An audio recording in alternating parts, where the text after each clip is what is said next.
once for yes.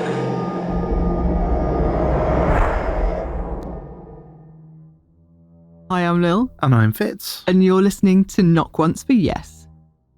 I know we said in the last episode that British summer seemed to have come and gone, but we were very mistaken. It returned with a vengeance, and we baked like potatoes during the hottest day ever recorded in the UK. I know I've said this on the show before, and those of you that live in actual hot countries have got in touch to laugh at me, but it has really been really hot. We hit 37 degrees Celsius here last week, and for those of you that don't work in Celsius, that's 99 degrees Fahrenheit. I'm just not built for this kind of weather. I've never been so glad to see a blessedly grey sky and pouring rain. Roll on autumn mists and freezing fog, I say. Indeed, couldn't agree more. So Fitz, what have we got coming up on today's episode? Well, we were originally planning to do a Ouija board special this episode, but we still need a few more Ouija or talking board stories to really make a go of it. We do have a couple already, but we could do with a few more, so if you've used a Ouija board, spirit board or talking board, then do get in touch to let us know about it. We're really interested to hear about any positive experiences that you may have had, or indeed just let us know if nothing happened at all. You might remember from last episode when we spoke with author and Ouija board collector Alan Tigwell that it's quite likely that the negative and dramatic Ouija board stories tend to be discussed a lot more than the positive or uneventful ones, so we're keen to see the other side of the story. We may even have a bit of a competition on the cards with a chance to win a board of your own, so stay tuned for all that coming up next month. But coming up today, we have a couple of famous haunted houses on the paranormal radar. We've got listener stories from Gary, Debbie and Tony, and this month's paranormal postcard takes us to the very historic town of Colchester. But first, we've had some interesting emails from our listeners this month, and I think we'll start with a couple from Andrew. He says, "My wife and I have had a strange phenomena that's happened around the house lately. It's not scary, just bizarre. We have a Cavalier King Charles that of course is our baby, named Sophia. Several times lately, I've heard her barking on the other side of the house while she's in the room with me. Her bark is distinctive. I didn't pay much attention to this at first, think I must have heard another dog in the neighbourhood, but after a few more times and in different parts of the house, I talked to my wife. She told me that she's had the same experiences. The last time it happened, I was outside with the dog on the side of the house and I heard her bark inside the house, just on the other side of the wall, the main bedroom. My wife was in that room when I heard the bark. She heard nothing. Pretty strange, right?" I'd say it is pretty strange. Is this some kind of animal Vardoga thing going on? I don't know, and this is something I've thought about a lot of things, like we're just sort of hearing them out of, not out of place, but out of time. Yeah. So are you hearing the dog when it was there earlier, a week ago, a month ago, a or different day? In a week or in a month or something? Yeah, future echoes or past echoes could be either. That's really strange. Really, really odd. And you, like he says, she's got a distinctive bark, and you know your own cats. Yeah, exactly. Like when we hear our cats call, you can tell which one it is from the sound they make. Absolutely. I mean, I know I came running downstairs the other night panicking because I could hear a cat outside, but I knew it wasn't one of ours. It was just yeah. It was just that instinctive, well, I better go and check, that it sounds like a cat in distress. But they're so distinctive. Unless you have animals, you don't realise how distinct. But they're like human voices. You know who's who. Yeah, definitely. So it doesn't surprise me that he says, we could tell that it was our dog and not that, because like you say, if you looked out at it from the outside, you say, well, a dog bark sounds like a dog bark, can't you? But yeah. When it's your dog, you know. Yeah, I can understand like knowing instinctively, yep, that's my dog. Mm-hmm. Very strange. He followed that up as well with another experience that he had, which was also very interesting. He says, I had a strange occurrence last week. As you know, I'm out in Arizona and most of the yards out here are primarily rocks about an inch in size. As you can imagine, walking on them makes noise. Well, the other day I was standing on my driveway right next to the front yard I work mostly from home, so I was taking a break. I was deep in thought about a project, not focusing on anything around me. All of a sudden, loud, quick footsteps came toward me through the rock. Loud, heavy footsteps like someone wearing boots. They started from maybe 6 feet away and stopped right on top of me. I honestly flinched a little and spun all the way round. It happened so fast, I was stunned. I looked around and saw no one, but I knew that whatever it was had to have been near me and not an echo. I told my wife about it and she asked if I thought it was something scary. I told her I didn't think it was. I didn't want to worry her. It was aggressive. I thought this event was interesting because you hear stories about similar events on flooring, tile and wood, but on crushed stone it was a definite sound of footsteps. Maybe I'm becoming more sensitive? This may be related. The other day, I found an old nail in the front yard near where this happened. I found out the nail was from the late 1890s. My brother thinks there may have been an old homestead near our current house. I mean, how does an 130-year-old nail end up on the top of a rock next to our driveway? Weird, right? Now that is really interesting. And it's interesting that he mentions that there's been a lot of stories about hearing footsteps on wood and stone. And particularly with the wood, so many times people report hearing footsteps in old creaky houses. And the explanation is always, could be the house settling, could be, just the pinging and popping of the wood expanding and the frame of the house expanding, things like that. And with stone, often what you get, especially in older locations, is drips. It could be something, dripping, or some of the plaster from the ceiling or stone from the ceiling just dropping onto the stone floor.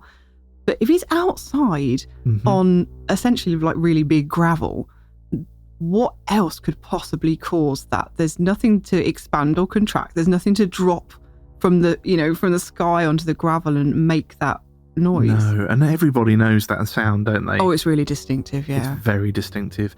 I picked up on the fact that he said, maybe I'm becoming a bit more sensitive. And on one hand, I'm beginning to think that maybe. Yep.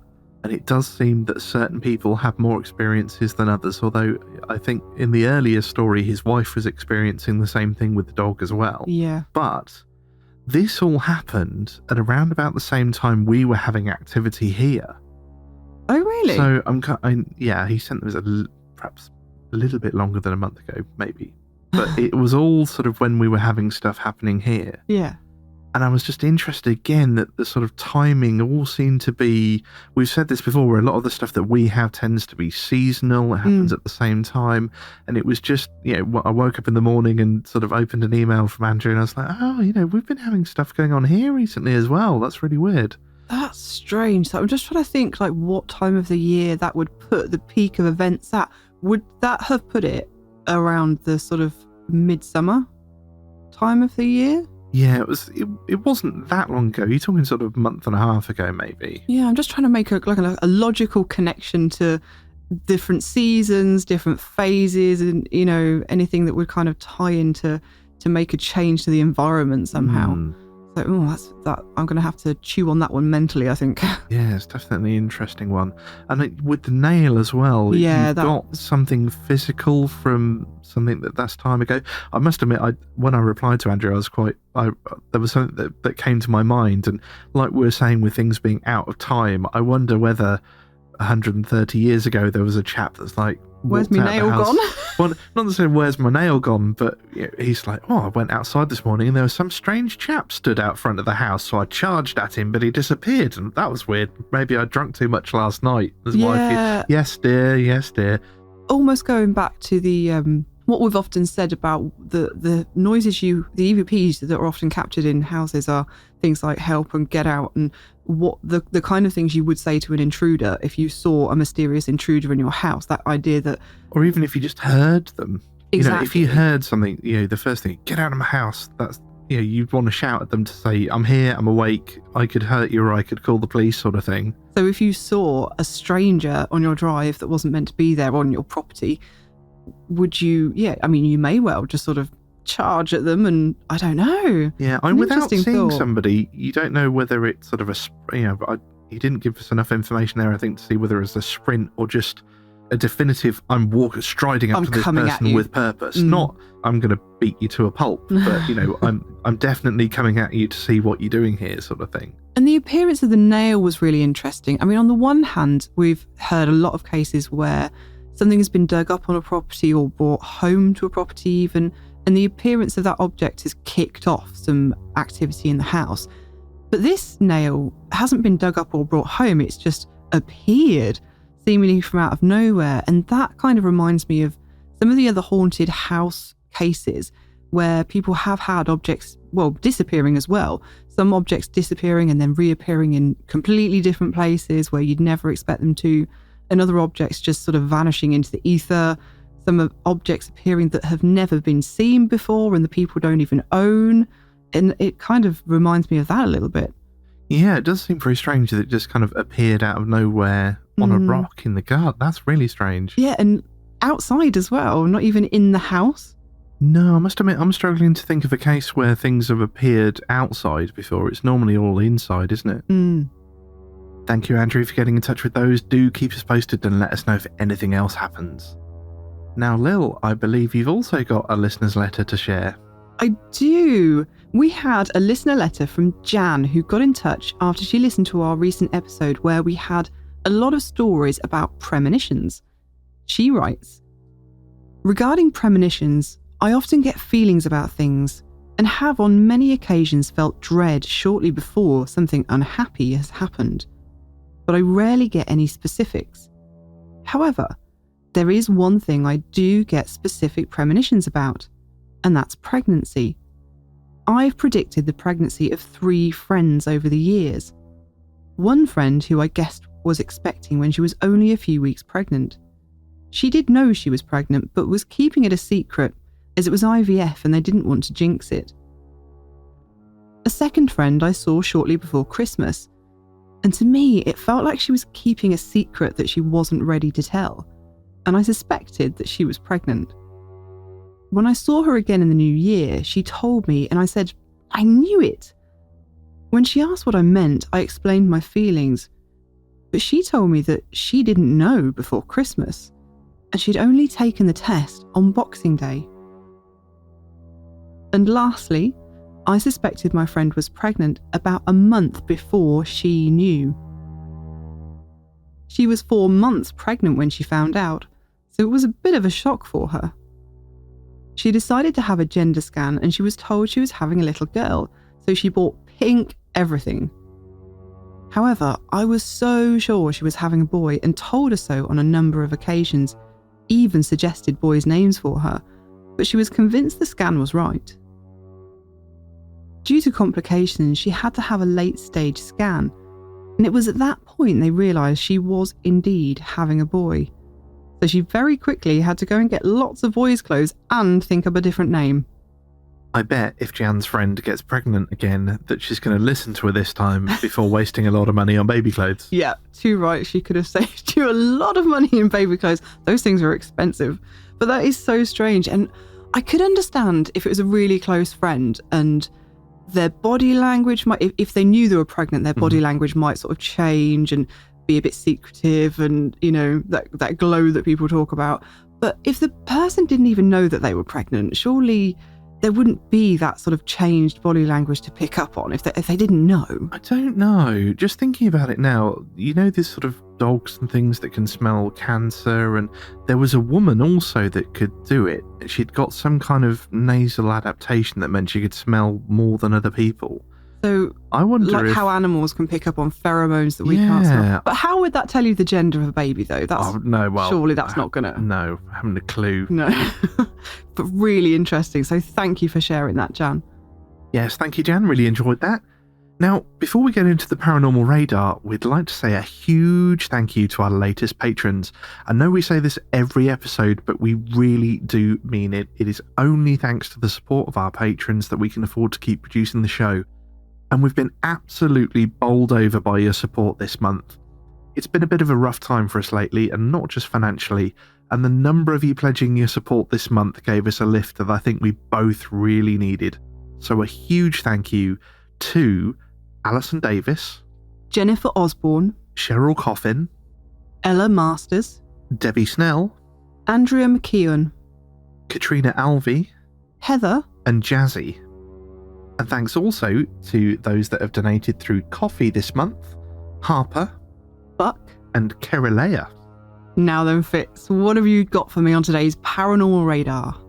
I've got a couple of stories for you this time, and they both relate to houses that are quite famous in paranormal circles.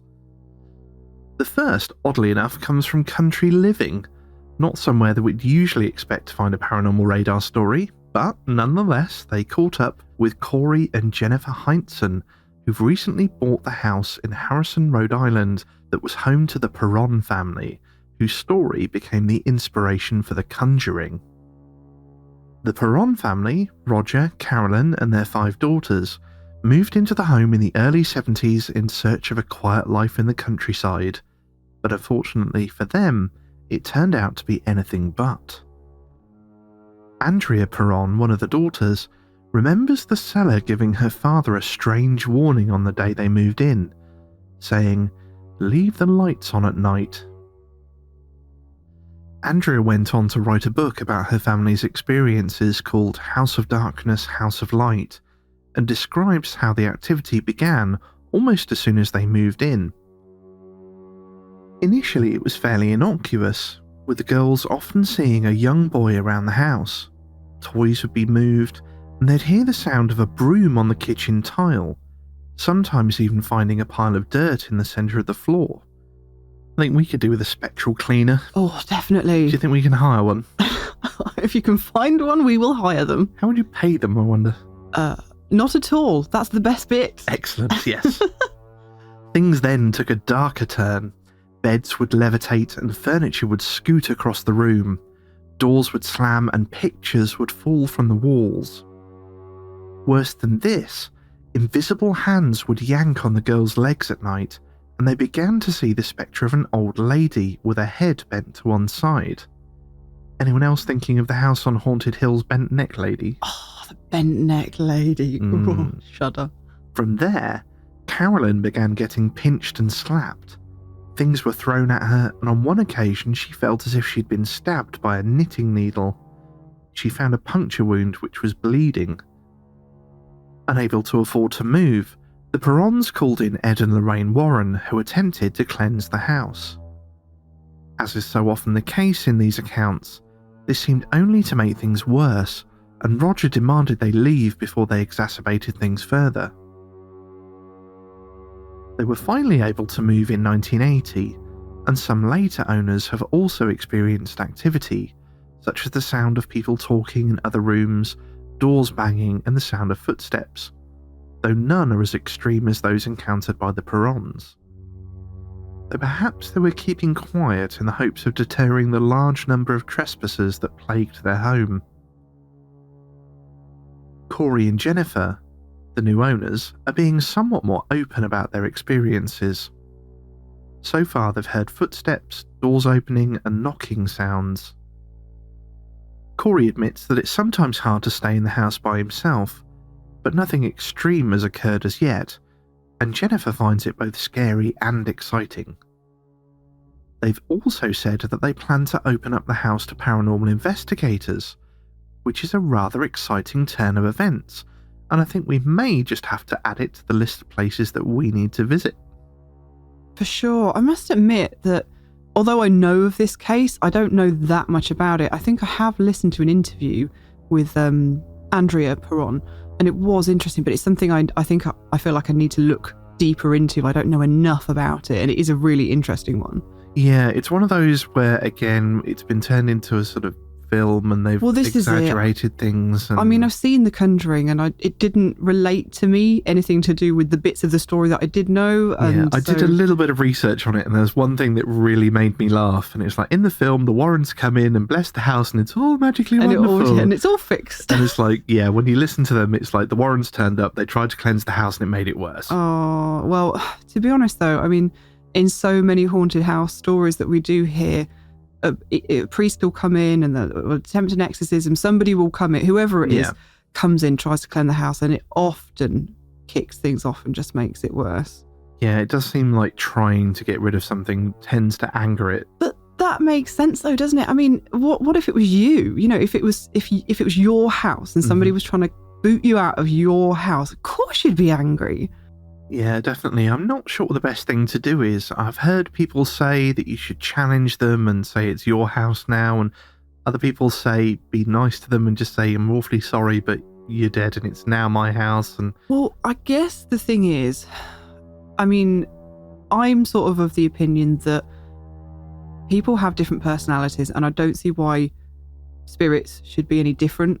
So for some people, going in there and being nice and saying, look, we can share the house and, you know, let's all just get along together will work, because people of that personality will accept that.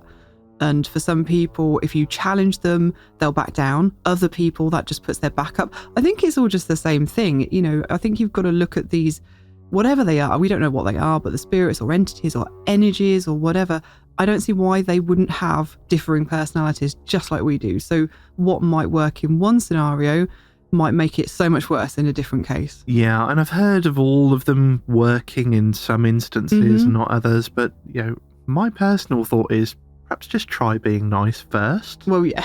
Yeah, just treat it as you would another person. Treat them nicely and politely, and if they then start causing trouble, then you can escalate from there. Can ramp it up. No, I would definitely agree with that.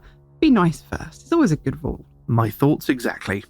Now, our second Paranormal Radar story is from TMZ, yet another place that I didn't expect to find a paranormal story. However, apparently Zach Bagans of Ghost Adventures fame has bought the house in which Leno and Rosemary LaBianca were murdered by the Manson family in August of 1969, the day after they murdered Sharon Tate and 4 others in Beverly Hills. Zach told TMZ that he was attracted by the fact the house retains much of its original characteristics, though he's keeping quiet on his plans for it moving forwards. According to Zach, dogs have gone missing from the house, and previous occupants have been freaked out by paranormal activity. I've not really done any research to corroborate these claims, though after what happened there, it wouldn't surprise me if the place was haunted. I guess we'll just have to wait and see if Zach intends to investigate, or if his previous haunted house purchase is anything to go by, decide it's too scary and demolish it. Indeed. Now, some of our listeners have posted in our Facebook group about this, and one of them said something which sums up my feelings entirely, which is, I don't know how I feel about this. And I don't, because, I mean, at the end of the day, a horrible, horrible tragedy happened in that house. And I just feel like any investigation is going to need to be handled with a large degree of sensitivity. And I'm just not convinced that is what Zach will do. No, I could be wrong, and I would be pleased to stand corrected, but I don't know how I feel. And whichever listener it was that said that, I completely agree. I think you sum up our feelings about it entirely. Yeah, I think, unfortunately, we're just going to have to wait and see. Mm-hmm. And as usual, we'll put links to both Paranormal Radar stories on our website, so do go check them out and let us know what you think. Well, that's all on today's Paranormal Radar, but now settle in because it's story time. And this first listener story is from Gary. My wife and I were driving home one night during a moderately heavy rainstorm this past winter. There's a small forested road that cuts diagonally between 2 major roads that we like to use as a shortcut when passing through the area. After turning onto that road, we soon had to stop because the police had completely blocked it off and were turning cars around. Our first thought was that the storm had caused a tree or some large branches to fall across the road. The forest itself was blocking our view beyond the police cars, so we couldn't see for sure. Out of curiosity to see how bad the storm damage was, we decided to take a detour and try and loop around so that we could approach the police barricade from the opposite side and possibly see what had prompted them to close the road. After taking a few minutes to circle round via the main roads, I turned the car onto our shortcut road from the opposite side, and my wife soon commented that there was a man standing by the side of the road. She just made the comment in an offhanded sort of way as she was primarily focused on her phone. Because of the rain and how dark the road was, I didn't try to see who she was referring to and just kept driving. So we continued for another quarter mile and soon hit the other side of the police blockade. Unfortunately, we couldn't see anything from this side either, so we turned around in defeat to head home. I'd already forgotten about the man my wife saw when I finally noticed him myself on the way back. Immediately, I realised that something was not right, and a horrible, tangible feeling spread through my body. When my wife had mentioned him earlier, I'd absent-mindedly pictured some poor soul caught out in the rain, wearing a rain jacket and rain boots, trotting along the road getting soaked. Instead, he was just standing by the road wearing a t-shirt, shorts and sneakers. That would already be odd if that was all there was to him, but the reason I knew something was wrong here was that he wasn't wet. It was pouring rain, but he wasn't wet. He didn't look like he belonged there at all. It was like when someone edits a person into a photograph but doesn't account for the differences in lighting and environment. Just seeing him gave me a very negative feeling. My wife is not a fan of paranormal things, so I decided not to point him out to her as we passed so as not to upset or scare her.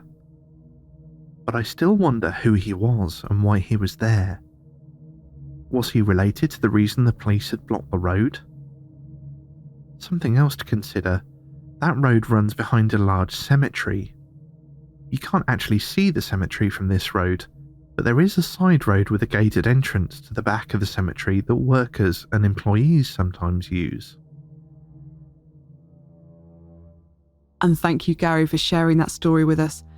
And I don't know about you, Fitz, but this really reminded me of a story we shared on last episode that was also involved an accident, a police blockade, and the apparition of somebody that perhaps shouldn't have been there.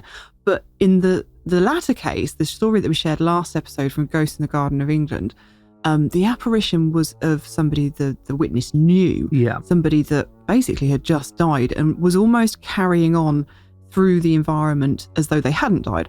And in this case, it's more like a person out of time. The environment wasn't affecting them. They weren't wet despite the fact that it was pouring rain. The clothes they were dressed in was completely inappropriate for the weather. Almost like, well, I mean, he mentioned the fact that it was almost like a bad Photoshop job.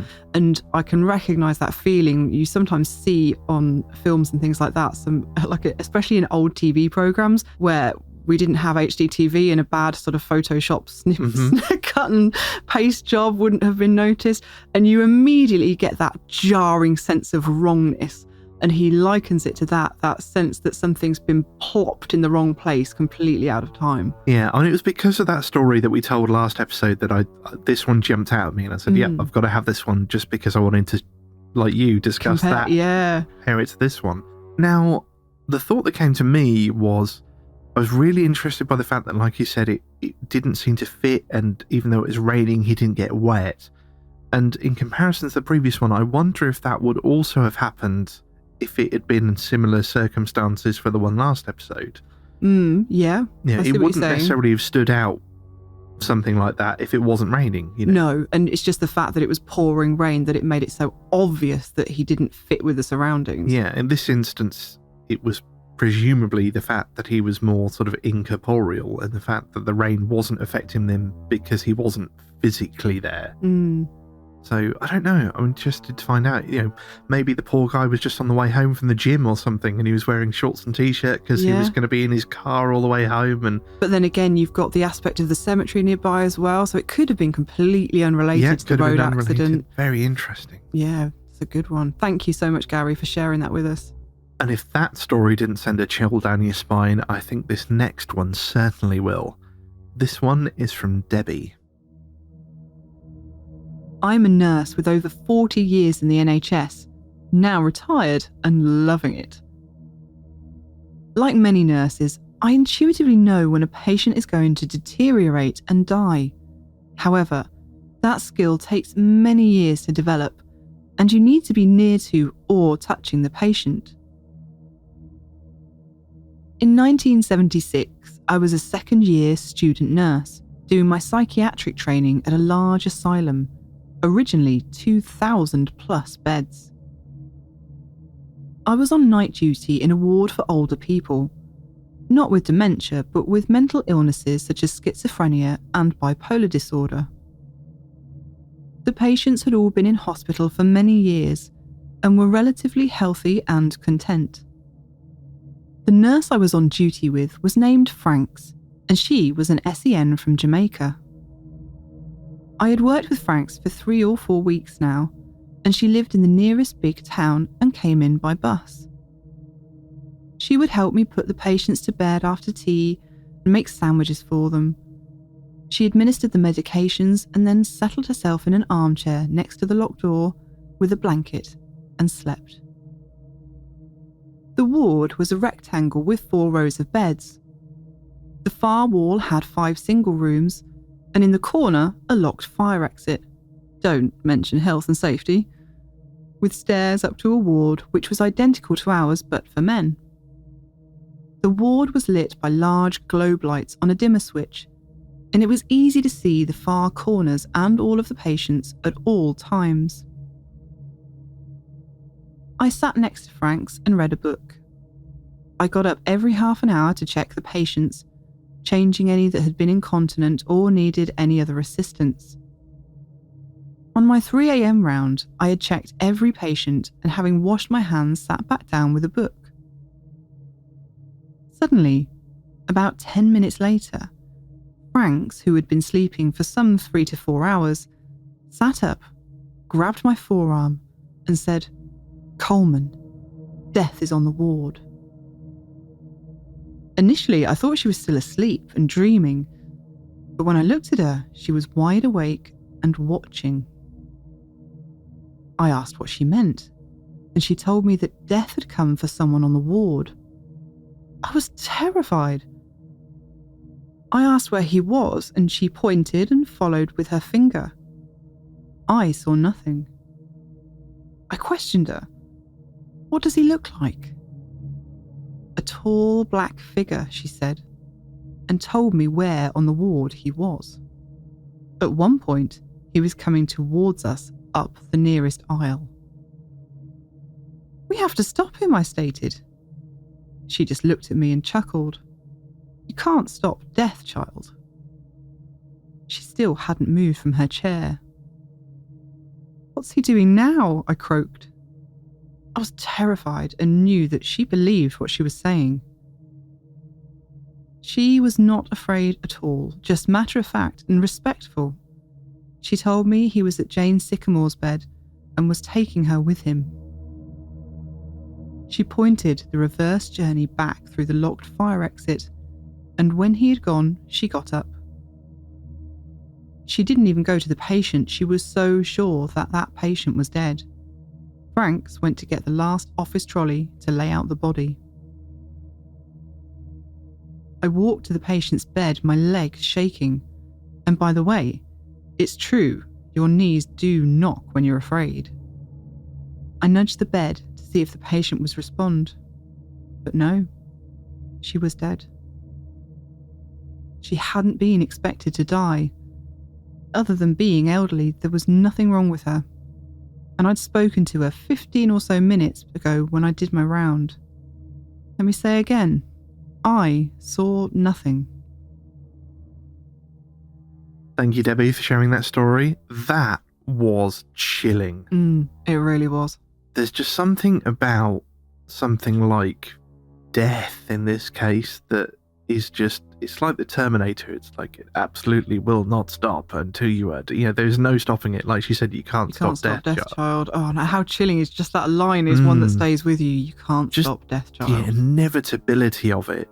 Oh, it's making the hairs on my arms stand up now. I can see they literally are standing up, but I just have so much respect for people who work in the NHS anyway, just flat out. I mean, I don't know how you guys do it.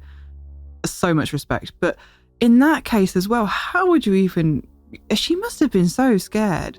How would you go back to work on that ward night after night having experienced something like that? It's just absolutely terrifying. I think I would possibly... I can't work out whether I would want to work with Franks again or not.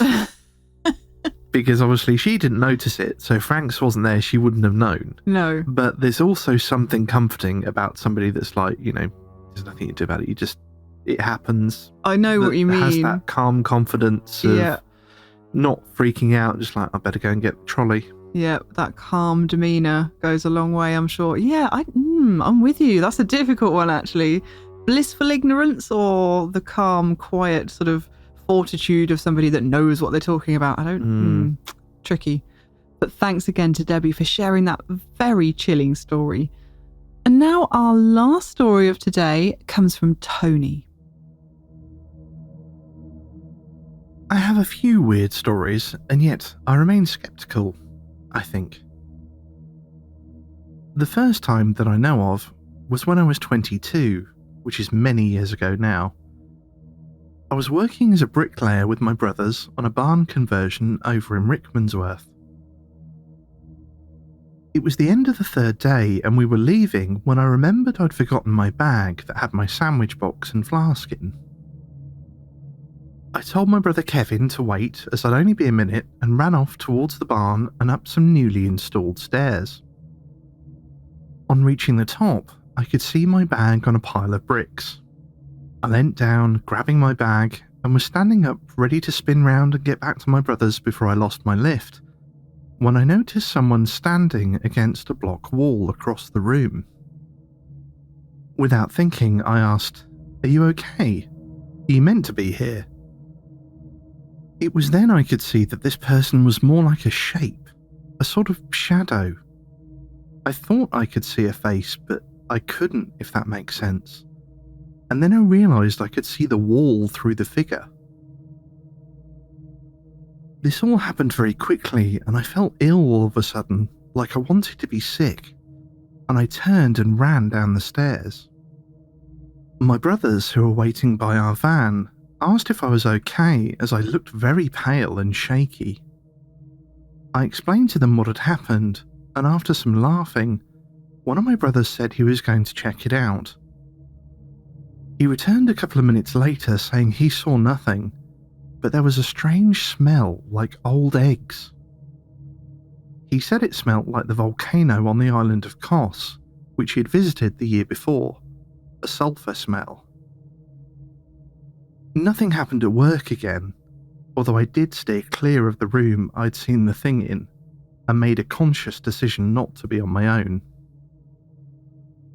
Now, I wish the story finished there, but that night I awoke after a bad dream. It was just a face smiling at me, but when I woke, I could remember it, but not what the face looked like. This happened another 2 nights. I realised the time was always 3 a.m. or very close, and after the 4th night, in which I awoke freezing from the same dream that I knew I was in but couldn't open my eyes for what seemed like an eternity, I decided to go to the library. There was no internet back then, so I read a number of books and discovered that 3 a.m. is the witching hour. It's also called the Devil's Hour because it was at 3 p.m. Jesus was crucified, so the demons like the opposite. It's also a dig at the Holy Trinity. The smell of sulphur, or brimstone as in fire and brimstone, brings up the demon question, so now I'm really scared. But I love a horror film and couldn't quite believe it all, so I decided to look up about dreams and sleep, and discovered that around 3 a.m. is when you're most likely in REM or rapid eye movement sleep. This is when you're most likely to have intense dreams, and the body's natural thermostat switches off so you can get very cold. Learning this made me feel better. It was all in my head and explained by experts. I went to bed that night feeling better, but at 3:10 a.m, I awoke from the same dream, although I felt the face was closer this time. I rose from my bed and decided to go downstairs, put the telly on and have a glass of water just to clear my head. I knew it was my body and brain playing with me, and it would fade. It was then, as I entered the front room, I nearly gagged on the smell of rotten eggs. I decided not to return to the barn, and by the way, I tried to look into its history, but there were no witch burnings, satanic rituals, or disturbed graves. I felt better in myself not going back, and the dreams did stop. Looking back, it seems I watched the Omen and Exorcist films too much, but other things have happened since which have made me think about this world we live in. But that's another story. Thank you so much to Tony for sharing that experience with us, and what a first experience to have as well. Now, a few things really struck me about this story. The first of which is where he says, I thought I could see a face, but I couldn't, if that makes sense.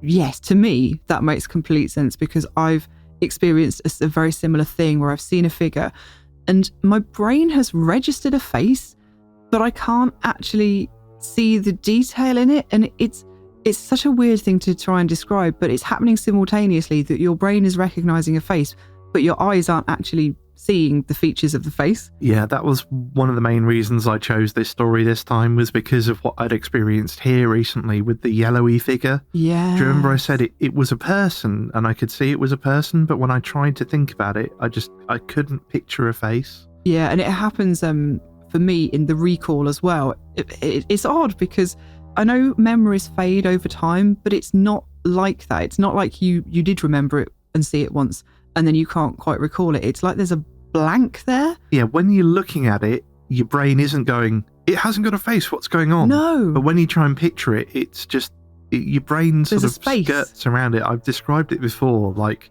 trying to press two like poles of a magnet together and they just sort of slide off. Yep. Like there's no definite point at which it's like, no, it's not happening. It just sort of gets more intense the more you try and focus on it. Definitely. No, and that's really interesting to have somebody else experience that. The other point I wanted to talk about was the waking up and experiencing things at 3 a.m. And it's just occurred to me as I'm saying this, that the story I just read before from Debbie, everything happened at 3 a.m. there as well. In fact, I think she said she was on her 3 a.m. round and then about 10 minutes later. And here in Tony's story, we've got him waking up at 10 past 3. And you and I both know that this has happened to us as well. In our very haunted house, it used to happen to me quite frequently. It was usually 3:50, between 3 and 3:15 a.m. that I'd wake up. So yeah, Tony, you're absolutely right. There are physiological reasons as to why, like, your body temperature changes, things happen in your sleep state at around that time of night. So I have often wondered, in my case, I'd often wake up and hear things happening in the house. So could it be that just because of the changes into your sleep state have made you wake up, and it's just the mere fact of being awake at a time of night when you wouldn't normally be awake that I've experienced things? But this case is slightly different because he's dreaming about this face that wakes him up. So he's not coming out of sleep and then experiencing something. The experience is kind of invading his sleep. Yeah, I must admit, when I first read through, it reminded me of your experiences at our old house and a lot of common experiences where people see somebody leaning over them in bed. Yeah. And funnily enough, I told you about this the other day. I went round and saw my granny. Oh, yeah. And she told me a story which is very, very similar. She was lying in bed one night. She woke up. There was a lady in older clothes leaning over her. And she said, "Who are you? You know, what are you doing in my bedroom?" And then she disappeared. And she said she saw, like, she glanced past her into the mirror, and I don't know why she focused on the mirror, but she said she was watching the mirror and saw her disappear, like, through, and then she could see herself in the mirror where the woman was. Oh, wow. Yeah, that's really interesting. So that is, I mean, all those things tie in. My experience as well with somebody leaning over my bed. Why do these apparitions lean over and peer at you? It's very strange. Possibly they're just curious. I think, again, it's like, what are you doing in here? What are you doing in my bed, sort of thing. Well, I can see that from the point of view if it's a location that you're living in that's haunted, but this this experience has come from a house that, in a place he was working on. It's not something that's inhabiting his house. It's followed him or, had some sort of an effect that's followed him at least. Yeah, and that's different from normal. And also, like you say, the fact that this is in his dream as opposed, because like you say, most people when they report this, they wake up and then see it. Whereas this is something in his dream that's then waking him up. And then you've got that sort of second line of the experience as well, where he goes downstairs and walks into this dreadful smell of rotten eggs. Now that I have no experience with. I've heard a lot about the smell of sulphur, but it's not something I've ever experienced. No, not something I've personally experienced either. So I really can't speak to how that sort of ties into events and whether it's negative or not. I don't know. No, it's difficult to say with a lot of these things. They tend to be frightening because they're unusual. But from what he was saying, there wasn't really anything there that seemed malicious or antagonistic. No, nothing that seemed to be trying to harm. No. Just scary, which is bad enough in itself. Yeah. And I do think if we can kind of override that initial instinct of fear and panic, that a lot of these things wouldn't be half as bad as they feel at the time. Yeah, but it's so hard to take that step back. I mean, we've both been in that situation before. Oh yeah, it's an instinctive response. Of course, yeah. And you're right. If you are able to take a step back and look at it more sort of logically and break it down, then yeah, a lot of the times it's, once you've broken it down, it's less than the sum of its parts, if you know what I mean. But in the moment, I can absolutely attest it does not feel like that at all. No, I'm not following him at all. I've been through it myself. When you have these experiences, they make you jump the heart rate and but and add into that the smell of sulphur, which has so many connotations with it from popular culture. Yeah, you can't help but go down that road. Well, again, thank you so much to Tony for sharing your experience with us. And thank you to everybody who sent in stories for this episode. If you've got a story to share with us, please do get in touch. Your stories are the backbone of the show and the reason that we make the podcast. So please do keep sharing. And don't forget, if you've got a Ouija board, spirit board or talking board story, we're particularly interested to hear about those, even if they're not particularly eventful, and especially if they're a positive story. So if you got one of those, do get in touch with the website knockOnceVS.com.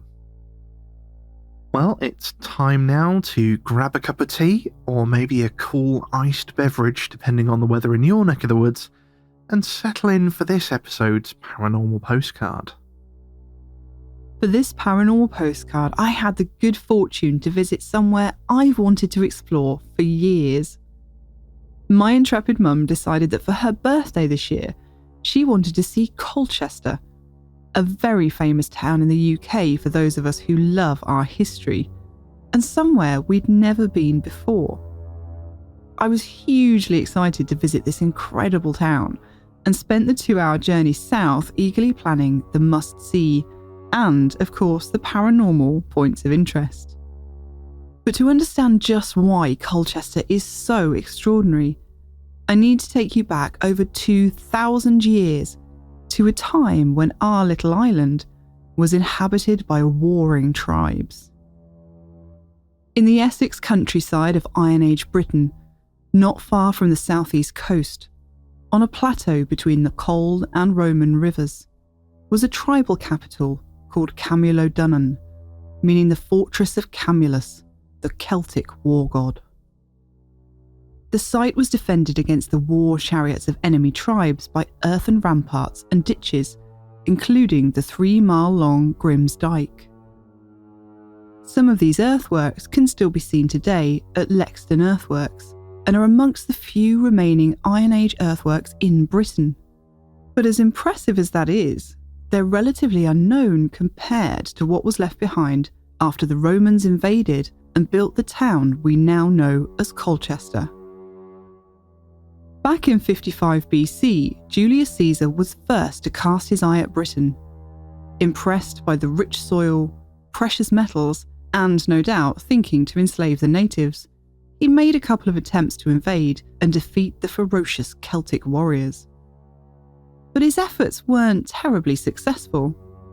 Many of the Roman soldiers were terrified of the native Britons. Some Roman writings of the time described them as more beast than man, howling and shrieking battle cries, their bodies painted blue with woad, hair stiffened into white spikes with limed water. And of course, as with any strange and unknown culture, rumours about the Britons ran wild, with nightmare-inducing tales of druidic rites and human sacrifices. With only the rather one-sided writings of the Romans to go on, it's difficult to know if most of these tales are much more than just campfire horror stories. But it was enough to make some Romans believe that they'd be doing the Britons a favour by bringing them into the folds of civilised society. The Britons, of course, disagreed. So much so that they even temporarily stopped fighting each other, for once, to unite under the king of the Catavalorni tribe against this new, common enemy. The truce didn't hold, though, and the king was eventually betrayed to the Romans by a rival. But it did enough to put another spanner in the works of Caesar's plans, as did the good old British weather, which nearly destroyed his Roman fleet in a storm. Despite a second and rather less disastrous attempt at invasion, he eventually just kind of gave up on Britain and its uncivilized natives and retired across the Channel to the less barbaric land of Gaul. Over the next nearly 100 years, a few more invasion plans were pondered over, but it wasn't until AD 43 that Roman eyes once more set their sights in earnest on the misty shores of Britain during the reign of Emperor Claudius, who thought that conquering this mysterious and awkwardly resistant island would put a rather pretty feather in his cap and prove to the Roman Senate just how good a ruler he really was. But he wasn't about to repeat Caesar's mistakes and arrived on Britain's shores with 4 legions, that's over 20,000 professional soldiers, and another 20,000 auxiliaries, not to mention, apparently, a band of war elephants. Claudius ran a somewhat more successful invasion and gained the surrender of 11 of the tribal kings. Not that he was there to see it himself.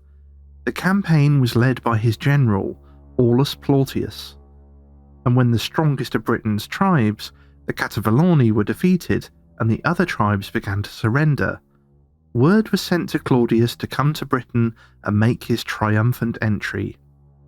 And come he did, marching straight into Camalodunum and declaring Britain conquered.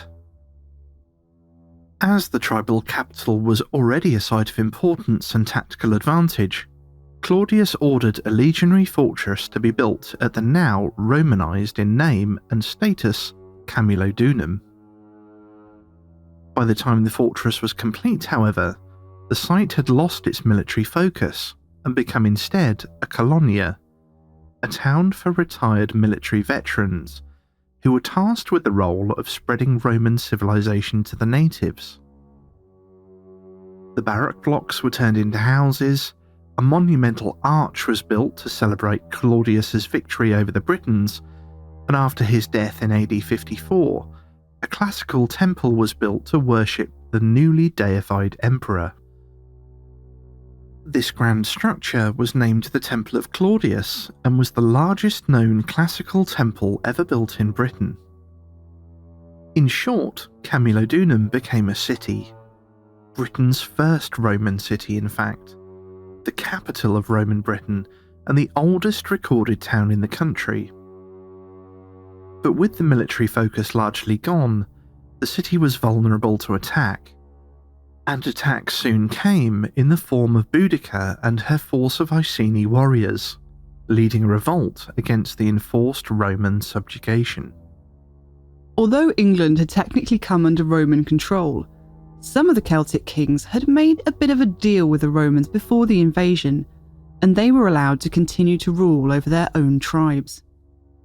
This was true for the Iceni tribe, whose king, Prasutagus, had struck a deal with the Romans naming the Emperor Nero joint heir to his estate alongside his daughters. He thought that cooperating with the Romans would protect his family from the wrath of the invaders in the future, but he was proved very wrong indeed. When the king died, centurions pillaged his kingdom. The chiefs and relatives of the king had their estates taken from them and were treated like slaves.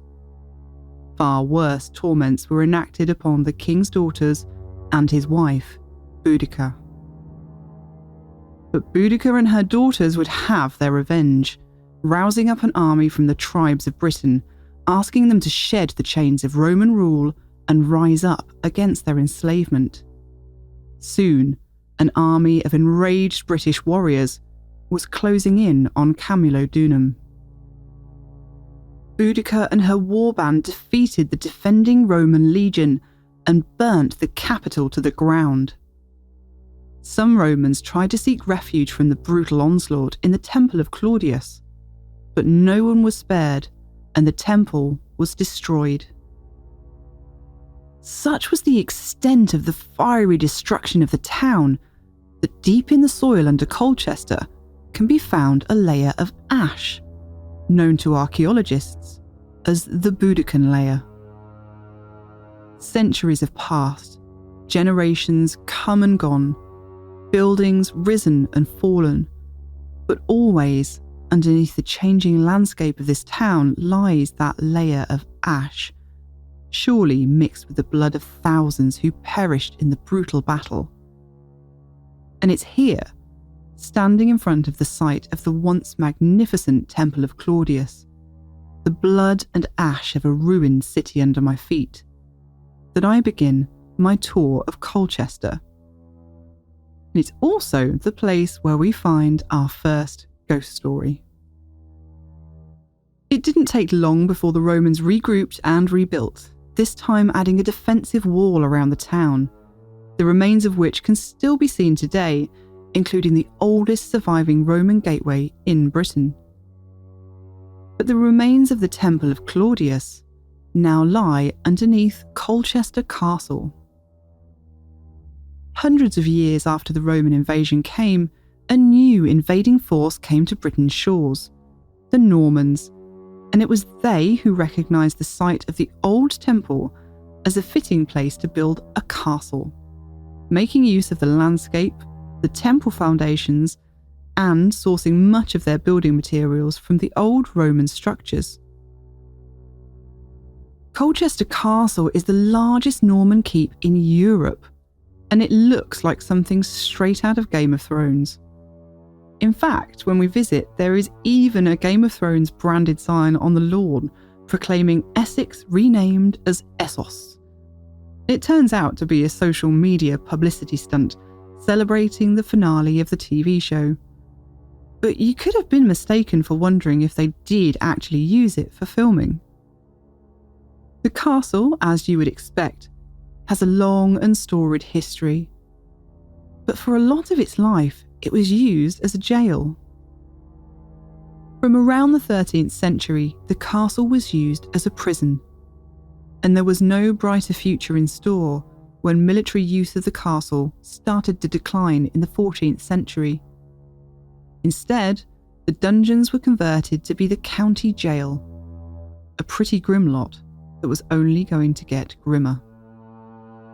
Although today the castle stands intact, restored, and houses a museum of some of Colchester's most important historical artefacts, at the time of the 16th century, the castle had mostly fallen into ruins, and yet still the place held on to its terrible task of imprisoning the accused.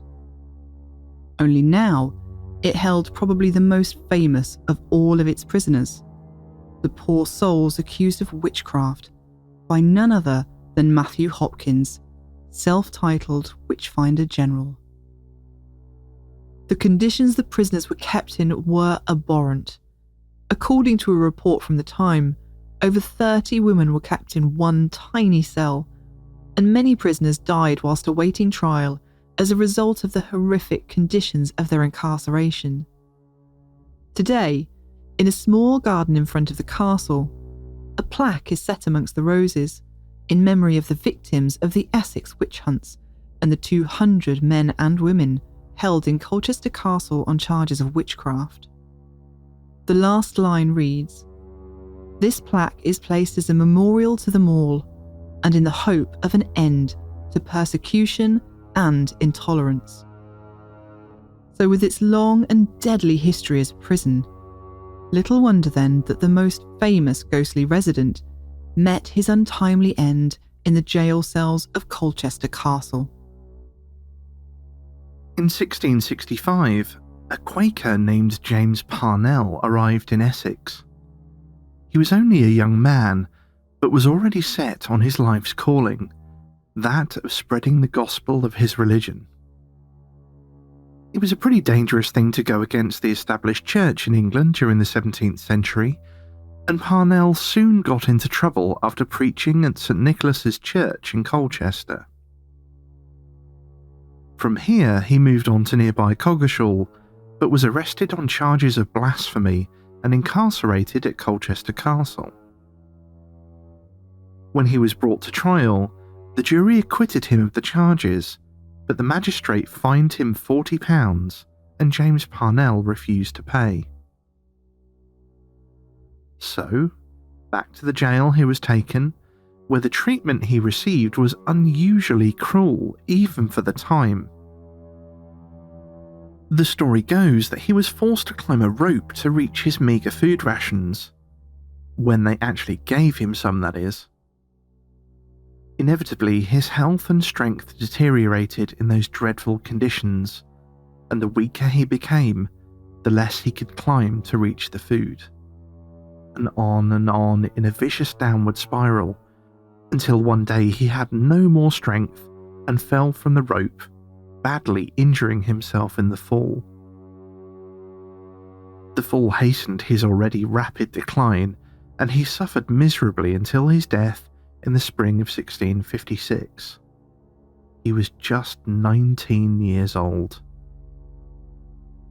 Parnell's restless spirit is said to have never left his terrible prison, and can apparently be heard moaning in agony throughout the castle.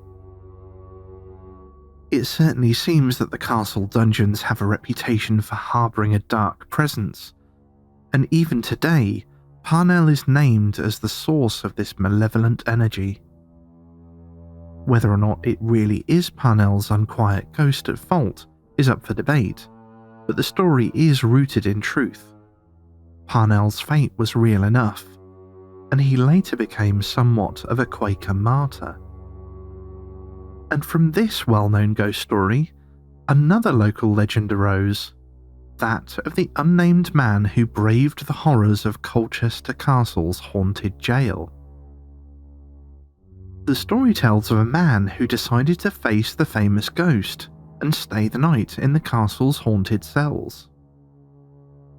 As with all local legends, its incarnations are many and varied, and it's not clear whether all relate to the same man or a series of hardy souls who dared to brave a night in the dungeons. But by all accounts, the vigil did not end well. The most dramatic versions of the tale speak of the man being seen waving in terror from the roof of the castle halfway through the night, needing to be rescued and taken straight to the hospital, passing away not long after his ordeal. Others say that the man emerged a gibbering wreck and was never the same after his encounter with the horror in the dungeons. Some tellings are rather more reserved, and simply say that the man was very reluctant to talk about what he'd seen. It's a nice juicy legend to get your teeth into, but I couldn't find anything in the way of real evidence to back up the tale. Amongst the legends and ghost stories of the castle are scattered and vague reports about phantom soldiers being seen in the grounds, and it's just too tempting to imagine that these might be Roman soldiers. But of course, soldiers from many different periods of history would have been central to the castle's existence. One especially tumultuous period came to the castle in 1648, when Colchester came under siege by parliamentarians during the English Civil War. After the town fell to the New Model Army, 2 royalist soldiers who had been held in Colchester Castle, Sir Charles Lucas and Sir George Lisle, were executed by firing squad in the castle grounds on the 28th of August, 1648. The grounds of the castle have been prettily landscaped during its restoration and have a definite air of lazy Sunday promenade with just a dash of Victorian pavilion. But amidst the green and pleasant park full of picnickers and children playing, tucked away behind the castle, a small obelisk marks the spot where the two royalists were shot to death by order of Sir Thomas Fairfax. I have to wonder then if the fleeting glimpses of ghostly soldiers seen in the castle grounds might not be related to this rather bloody spot on the castle's timeline. The siege of Colchester affected more than just the castle, of course. The entire population of Colchester was trapped within the town walls for 11 long weeks, with no food or supplies allowed in. While the opposing armies engaged in a bitter standoff, the inhabitants slowly starved to death and were reportedly reduced to eating first their horses and later mice and rats. Attacks against the town resulted in some buildings being burned, whilst others took heavy damage from cannon fire and musket balls. And nowhere can this be seen more clearly than the fascinating building that took its very name from the terrible event, the old siege house. Walking down East Hill away from the castle, we cross the River Colne. Peering over the bridge, I can just see a puddle of water and an expanse of sandy, silty banks, reminding me that this is a tidal river. At the bottom of the hill, just opposite the bridge that spans the river, sits a Tudor-style timber-framed building. It's quite conspicuous in the otherwise modern surroundings and at the edge of a fairly busy road, and it appears to be covered in some strange red markings. Originally built as houses in the late 15th to early 16th century, the building has a brick frontage onto the street and a curved and weathered timber frame above, with the classic dark timbers and white walls, the upper story projecting out above the road. The timbers that support this projection lean and tilt at crazy angles, giving the building the slightly worrying appearance of tipping over into the street, as though the sheer weight of its own history might topple it at any moment. It is, however, a lot more stable than it looks, and is now used as a restaurant and bar. In 1905, the new owners of the time undertook a renovation of the building, stripping back all the external plaster. What they found underneath was timber framing peppered with bullet holes from musket balls fired during the Civil War. This, then, is what the strange red circles all over the building were marking. The old siege house was caught up in some of the worst of the fighting as parliamentarians tried to wrest control of the town from the hands of the royalists. Its position next to the main bridge across the river and on what used to be the main route to the castle meant that the building was in a prime location to be shot at, and shot at it was. I'd read in the tourist information that the siege house showed evidence of the fighting, but I was expecting a few tiny nicks here and there, all but invisible to the untrained eye. Nothing like this. Granted, the red markings made it look a bit more dramatic, but even so, once you've seen the holes, you can't stop finding them. They were everywhere, and I found a few that they hadn't even bothered to mark, and they are big. It makes the mind boggle, imagining the lead shot peppering the side of the building. It makes the mind boggle even more, reaching out and touching those worn indentations, realising they were made over 370 years ago. And apparently, these holes aren't the only thing from the Civil War that got left behind. In his paranormal web series Haunted Earth, Chris Holton interviewed the owner at the time, prior to his team's investigation of the old siege house. The owner of the restaurant said that he did feel a presence in the place, particularly in one downstairs area that was found by many people to be especially spooky. He admitted to hurrying through certain areas of the building when alone, and told of strange noises that could not be explained, including a large bang directly behind him that he had initially thought was another member of staff playing a prank. He also confirmed that one of the upstairs dining rooms made the staff so uncomfortable they would only work there in pairs. But the ghost the Siege House is most famous for actually appeared outside the building. The quite famous story goes that in the early 1990s, a shocked witness watched the phantom of a Cavalier soldier march down East Street and right up to the old Siege House, whereupon he promptly disappeared. With this in mind, I was very interested to find a slightly different report in Wesley H. Downes' book, The Haunted Colchester Area. It too tells of a sighting of a ghost in Civil War era clothes right outside the old Siege House, but this tale seems to take place sometime in the 1970s. So, is this the same story and the dates have just got jumbled over time? Or was it two remarkably similar incidents? But the story in Wesley H. Downes' book is stranger still, because this wasn't even the first time that the witness in the report had seen the phantom soldier. He first encountered the apparition partway through a car journey from Colchester to Keele, in the unlikely location of a motorway service station. The witness must have been fairly taken aback to suddenly notice a figure in the type of wide-brimmed hat and broad white collar reminiscent of a Civil War-era Cavalier. He even noticed the detail of the rough weave of the brown clothes he was wearing and the coarse stitching holding them together. Taken aback he may have been, but he quickly attributed it to a reenactor or someone from a film, and perhaps would have thought no more about it, except that he asked the friends he was travelling with just what they made of the man in the odd costume. But the funny thing was that none of his friends had seen any man in a wide-brimmed hat and broad white collar. But where the story gets really strange is sometime later at the witness's home in Colchester, when the same man was looking out of the window of his house, which just happened to be in East Street opposite the old Siege House.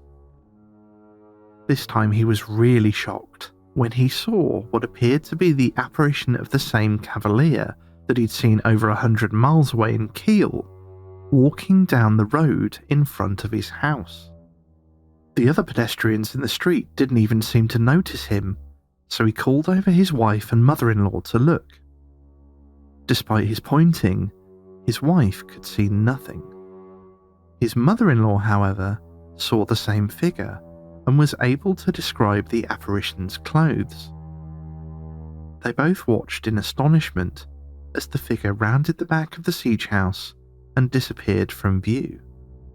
Now, this is such a fascinating story to me, and I can't work out whether these are both the same story that have kind of been smushed together over time. You know how it is with stories that are retold and retold and retold. Dates kind of get a bit jumbled and the details get a bit sort of sketchy, but the timelines just don't seem to fit. So it's even more interesting, of course, if these are two separate incidents of, you know, a different witness both seeing a Cavalier. Thing. But the fact that this witness from the 1970s had already seen this figure in a completely different location, it's just, I mean, why? Yeah, and I'm wondering, there's a couple of things that spring to mind. One is that it's a different figure because he says it's kind of dressed in stereotypical clothing, whether it's just the case that it's just the clothing is fairly similar and he just assumed, because of course who would see multiple different Cavalier soldiers? Oh yeah, it's Cavalier apparitions of Cavalier soldiers, not the sort of thing you see every day. That, or he's got some kind of tie to that specific soldier. Well, that was my thinking. It still doesn't really make sense to me that he would see him over 100 miles away, but like you say, I mean, it sounds like this chap lived in Colchester. We don't know any more detail than this, unfortunately. I'd love to know if he grew up there and had family there, and then I could really see that he might have ties to a location or a family or some kind of strand of history that's being pulled through to the present, and that would make more sense to me as to why he's seeing, even if it wasn't the same person. Yeah. as to why he's seeing snapshots from that particular period in history. You say that you're surprised that he may have seen the same soldier hundreds of miles away. But if you think about it, these soldiers were called up to fight across the country. Yeah. So, we might think a couple of 100-mile march is something that we would never, ever want to do. But they did. They consistently did. There was battles fought all over the country, marching up and down, and even long before that, they literally were marched up and down the country. No, you're right. And actually, now I'm thinking about it, I'd be interested to see if that route from Colchester towards Kiel may possibly tie in with any of the routes that were taken by the armies during the Civil War. I don't know if there's any way we can check that, but obviously a lot of our roads do follow very well worn routes. A lot of them follow Roman roads and just paths that have been in existence for centuries and centuries. And we often don't think about the fact that our motorways and busy roads do often follow very historical paths that have been marched along for hundreds and hundreds of years. Yeah, so the site of a motorway service station is quite possibly on top of an old road that would have been used at the time. Interesting.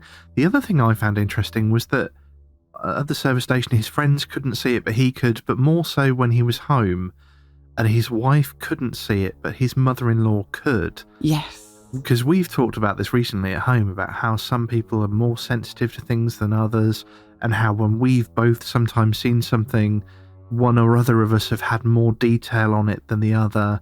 And the story we heard a couple of episodes ago about Thetford Priory, when all the people saw the same thing at the same time, one of them is just sort of a misty figure, the other one was sort of a cloaked figure, and the other one was like, it was wearing this, it had 3 spots of thing on it. That's right. They got more detail. So I'm thinking it was interesting that his wife didn't and his mother-in-law did. Yeah. And that he did. So perhaps there's something genetically that wasn't passed on from his mother-in-law to his wife. She skipped a generation, obviously. But no, that is really interesting. And I don't think it was a case either of kind of getting caught up in the moment and going, oh yes, I see something too, because she could describe the clothes and the detail, and very specific. And the fact that they both watched the route he took all the way around to the back of the building is just very extraordinary. But what must his poor wife have been thinking? Well, it's interesting though, because if it was somebody that was in character, like a reenactor or something, she would have seen it. Yes. So that sort of, the fact that she didn't lends credence to the fact there was something there. It does. What I mean? And he did say as well that none of the other pedestrians in the street noticed. And I think they would. In fact, I had, it wasn't a similar experience, but I had an experience the other day when I was walking through the town centre and a chap was striding towards me in complete World War I army uniform. As you did. Being me, I was like, oh, is that a ghost? Unfortunately, no. Everybody else was reacting to the figure and going, oh, this is very unusual to see on your lunch break. And when he walked past me, I realised that he was wearing a very modern backpack as well. So I was a bit disappointed by that. But my point really was that I noticed everybody else having the same reaction that I did, looking up and going, well, that's not really normal. Yeah. So the fact that nobody noticed it in the street, nobody sort of looked askance at this figure, does speak to it being something a bit otherworldly. Interesting. And I think we're going to have to leave you to ponder on that strange tale for now. We're not done with our tour of Colchester just yet. The place is crammed with haunted history and we have lots more to share, but we couldn't fit it all into one episode. Fear not though, you can look forward to hearing all about the ghosts of Colchester's pubs and priories next time, and find out what happened when I visited a haunted museum. And that, I'm afraid, is all we have time for this episode. If you enjoyed the show, please do leave us a review on iTunes or wherever you get your podcasts, and share the show with your friends. If you really enjoy the show, then please do consider supporting us on Patreon or donating through Ko-fi. And don't forget that as a patron, you get access to some merch and bonus content. You can find links to these on our website, notonceVS.com, which is also where you can share your paranormal stories. So if you've had a paranormal experience, please do get in touch. We do love hearing from all of you, so please do drop us an email, follow us on Instagram and Twitter, and join our Facebook group. Next time, we'll be talking about your Ouija board stories and continuing Lil's journey around haunted Colchester. So do join us then for more Knock Once for Yes. If I'm being fulfilled.